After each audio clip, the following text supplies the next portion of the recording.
Serial. ఈ హాస్య కథను రచించిన వారు శ్రీ అనపర్తి సీతారాం గారు. ఈ కథ నవ్య వారపత్రికలో ఏప్రిల్ 25, 2012లో ప్రచురితమైంది. శేషబాబు ఇంట్లోకి అడుగు పెట్టేసరికి తనకు తెలియని యువతి సోఫాలో కూర్చుని ఉండడం చూసి చటుక్కున నాలిక కరుచుకుని వెనుతిరగబోతుంటే వంటగదిలోంచి పరుగు పరుగున హాల్లోకొచ్చి రండి రండి, ఇది మన ఇల్లే అంది భ్రమర.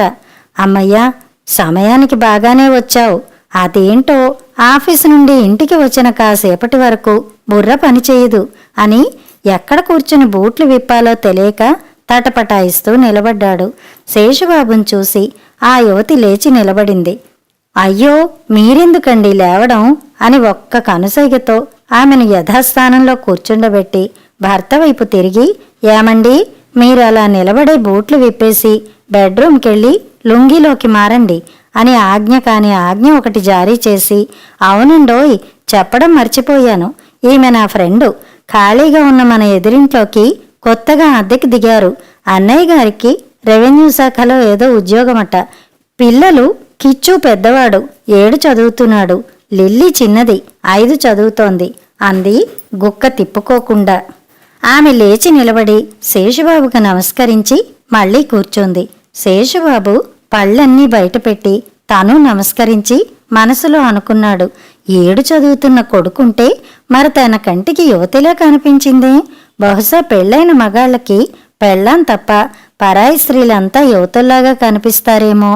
లోపలకు వెళ్లాలా వద్దా అని ఆలోచిస్తూ ప్రశ్నార్థకమైన చిరునవ్వు ఒకటి భార్య వైపు సంధించాడు. ఆ నవ్వుకు అర్థం తెలిసినట్టు వెంటనే జవాబు చెప్పింది భ్రమర. అబ్బే, మీరు అనుకున్నట్టు ఆవిడతో నాకు పూర్వపరిచయం లేదు, కాలేజీ రోజుల్లో క్లాస్మేటు కాదు అంది. శేషబాబు మరో చూపు సంధించాడు. దానికి కూడా అర్థం తెలుసుకున్న భ్రమర తేలిగ్గా నవ్వి, మరి ఫ్రెండ్ అని ఎందుకన్నాననే కదా మీ అనుమానం. 2 ఆడవాళ్లు స్నేహితులుగా మారడం ఎంతసేపు చెప్పండి. సీరియల్స్ లేవు కలపడానికి. వారి టీవీకి ఇంకా కేబుల్ కనెక్షన్ పెట్టించలేదట.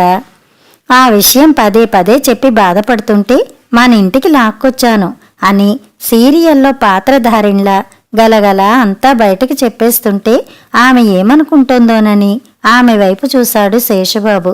అప్పటికే టీవీ సీరియల్ టైం అవ్వడం, ఆమె టీవీ ఆన్ చేయడం, రణగుణ ధ్వనులతో భీకర గర్జనతో 2 స్త్రీలు స్క్రీన్పై ప్రత్యక్షమవడం, శత్రువుల్లా మాటలతో పోట్లాడుకోవడం చూసి భయపడి లోపలికెళ్ళిపోయాడు శేషబాబు.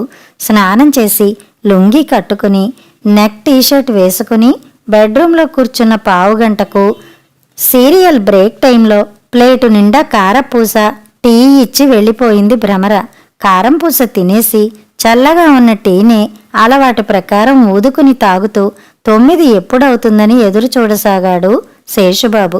9 అయింది. పిల్లలు ట్యూషన్ నుంచి వచ్చి కాళ్ళు చేతులు కడుక్కుని ఎవరికి వారే అన్నం పెట్టుకుని తినేసి నిద్రకు ఉపక్రమించారు. శేషబాబు ఒక్కడు బోర్ ఫీల్ అయ్యి కాసేపు పిల్లలతో మాట్లాడాలనుకున్నాడు. పిల్లలు అది గమనించి, గుడ్ నైట్ డాడీ, మేం మళ్ళీ ఎర్లీ మార్నింగ్ నిద్ర లేవాలి అని టక్కున ముసుగు తన్నేశారు. నిజమే పాపం, వయసుకు మించిన చదువులు అని సర్ది చెప్పుకున్నాడు. 9:30 అయ్యింది. ఎదిరింటావిడ వెళ్లడం కనిపించలేదు. భ్రమర తనకు భోజనం వడ్డించడం కనిపించలేదు. మామూలుగా అయితే బ్రేక్ టైంలో వచ్చి తనకు వడ్డించి వెళ్ళిపోయేది. ఇప్పుడు ఎదిరింటావిడ ఉండడం వల్ల కాబోలు ఆమెను వదిలి రాలేదు. సమయం 10 అవుతుండగా వాకిట్లోంచి ఎవరిదో పిలుపు, మహీ అని. బహుశా ఆమె భర్త కాబోలు. మహీ, ఎంత బాగుంది పేరు అని స్వగతంలా అనుకుంటుంటే ఆమెను పంపించేసి టీవీ ఆఫ్ చేసి అక్కడికి ఎప్పుడొచ్చిందో భ్రమర ఆవిడ పేరు మహీ కాదు, మహాలక్ష్మి. పాత పేరేలేండి. పిచ్చి పిచ్చి ఆలోచనలు మానేసి భోంచేద్దాం రండి అని ఆజ్ఞ కాని ఆజ్ఞ ఒకటి జారీ చేసి డైనింగ్ హాల్ వైపు నడిచింది.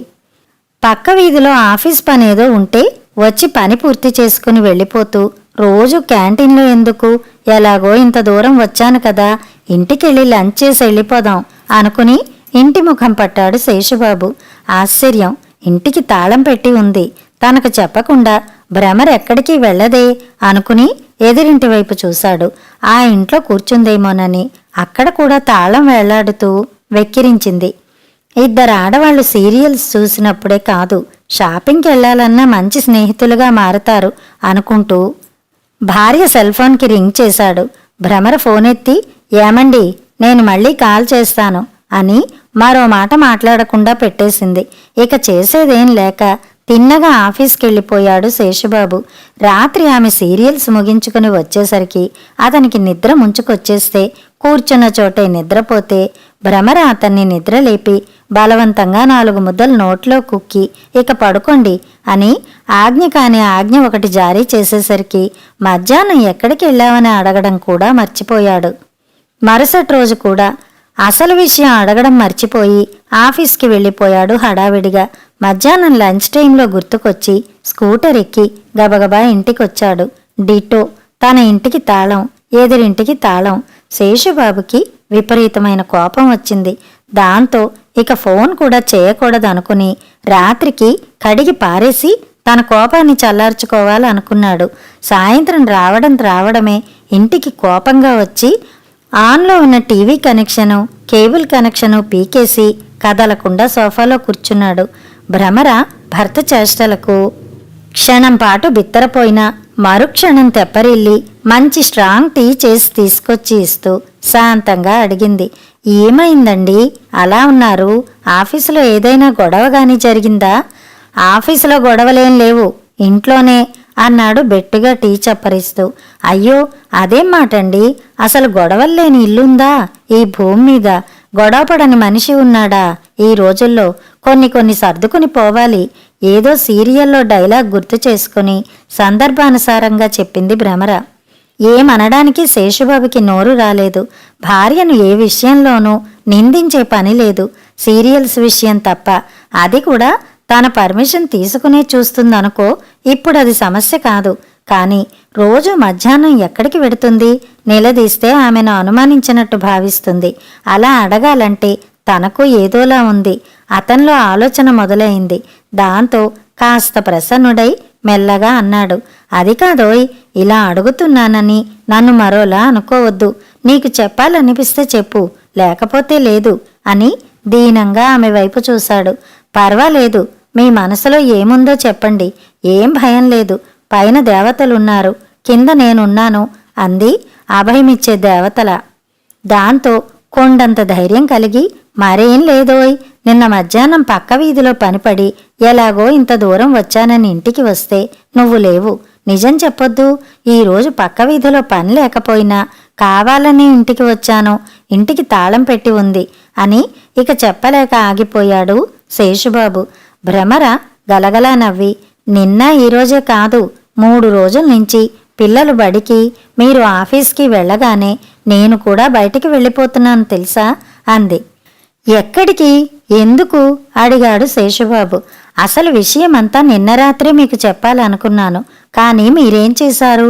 ఆఫీసు నుంచి రాగానే కుంభకర్ణుల్లా నిద్రపోయారు. దాంతో నాకు మళ్ళీ ఏమనిపించిందంటే, ఎలాగో రేపటితో పని పూర్తవుతుంది, ఈ రోజు చెప్పాలనుకున్నాను. ఇంతలోనే అంత తొందర ఎందుకు? ఈ 3 రోజులు అసలేం జరిగిందో చెప్పమంటారా అని అడిగింది భ్రమర. బ్రేక్ ఇవ్వకుండా తొందరగా చెప్పేసేయ్ అని చెవులు రిక్కించాడు శేషుబాబు. భ్రమర చెప్పసాగింది, నెల రోజుల క్రితం మా చెల్లికో సంబంధం కుదిరింది కదా. పెళ్లి కొడుకు పక్క ఊరిలో ఆంధ్రా బ్యాంక్ క్యాషియర్నని చెప్పాడు, గుర్తుందా మీకు? ఉద్యోగం, హోదా కలదని, కట్న కానుకల దగ్గర కూడా పెద్ద మొత్తంలో బేరసారాలు జరిగాయి. కానీ ఆ కుర్రాడి వాలకం చూస్తే నాకెందుకో అనుమానం కలిగింది. ఆనాటి నుంచి నా మనసులో అనేక అనుమానాలు తొలుస్తూనే ఉన్నాయి. అంచేత నా అనుమాన నివృత్తి కోసం లేడీ డిటెక్టివ్ అవతారం ఎత్తక తప్పలేదు. చెప్పడం ఆపి శేషుబాబు మొహంలో ఎక్స్ప్రెషన్ కోసం చూసింది. కానీ అతని బాడీలో పార్టులు పనిచేయడం మానేసి చాలాసేపు అయ్యింది. చెవులు మాత్రమే పనిచేస్తున్నాయి. అది చాలు తనకు అనుకుని తిరిగి చెప్పడం కొనసాగించింది. మొన్న పక్క ఊరెళ్ళి ఆంధ్ర బ్యాంక్ ఎక్కడ ఉందో వెతికి పట్టుకుని బ్రేక్ ఇచ్చి నేరుగా ఇంటికి వచ్చేశాను. నిన్న మళ్ళీ వెళ్ళి క్యాష్ కౌంటర్లో చూస్తే ఆ కుర్రాడు కాకుండా మరొకరు క్యాషియర్గా ఉన్నారు. అక్కడ ఎంక్వైరీ చేస్తే తెలిసింది ఆ రోజు అతను లీవ్లో ఉన్నాడని. అంతేకాదు మరెన్నో ఆసక్తికరమైన విషయాలు కూడా తెలిసాయి.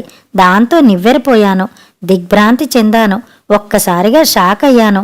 కంగు తిన్నానో కాజా తిన్నానో తెలియదు, కానీ నిన్న ఎదురింటి మహాలక్ష్మి లేకపోతే ఇంటికి ఎలా వచ్చేదాన్నో.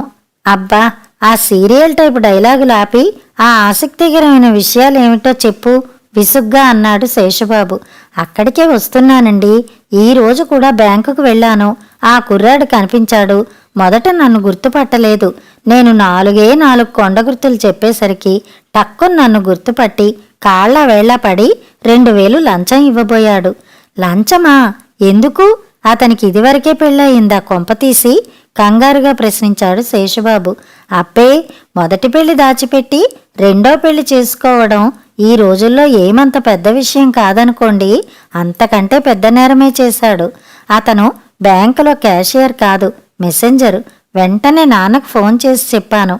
నాన్న కూడా షాక్ అయ్యి రేపుదయం బయలుదేరి వస్తున్నారు. బ్యాంకుకు వెళ్ళి వాడించాడా మడా దులిపేసి సంబంధం రద్దు చేసుకోవడానికి. ఆ పని నేను అక్కడే చేశానులేండి. నాకు అప్పుడే ఒక బిరుదునిచ్చి సత్కరించింది మహాలక్ష్మి, లేడీ డిటెక్టివ్ అని. అంతేకాదు మీ ఇంటి టీవీ ఛానల్కి ఫోన్ చేసి జరిగిన విషయం అంతా బ్రేక్ ఇవ్వకుండా చెప్పింది. అయ్యో, ఇది న్యూస్లో వస్తుందా?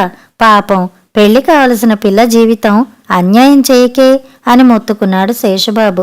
మొదట నేను అలాగే అనుకున్నాను, కానీ అలా కాదట. ఛానల్ మేనేజరు ఒక కొత్త డైరెక్టరు కలిసి రేపు మన ఇంటికి వస్తున్నారు తెలుసా అని మరో కొత్త విషయం చెప్పింది భ్రమర.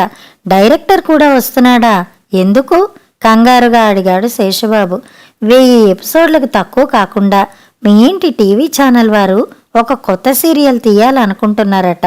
మంచి స్టోరీ పాయింట్ కోసం ప్రతి ఇల్లు తిరుగుతున్నారట. మహాలక్ష్మి ఫోన్లో చెప్పిన స్టోరీ వినగానే మేనేజర్ ఎగిరి గంతేసి, ఈ స్టోరీ 1000 ఎపిసోడ్లకు సరిపోతుంది, మీ ఇంటి అడ్రస్ ఇవ్వండి అని రేపు ఒక కొత్త డైరెక్టర్తో ఇంటికి వస్తామని చెప్పారట అని క్షణం ఆగి 32 పళ్ళు కనిపించేంతగా నవ్వేస్తూ, ఏమండి, లేడీ డిటెక్టివ్ పాత్రకి నేనైతే న్యాయం చేయగలనని నటించమని బతిమాలుతున్నారు. మీరు అంటే దబ్బున శబ్దం వినిపించి చెప్పడం ఆపి శేషబాబు కోసం చూసింది భ్రమర. అప్పటికే నేల మీద పడి ఫిట్స్ వచ్చిన వాడిలా కొట్టుకుంటూ కనిపించాడు శేషుబాబు. కథ సమాప్తం.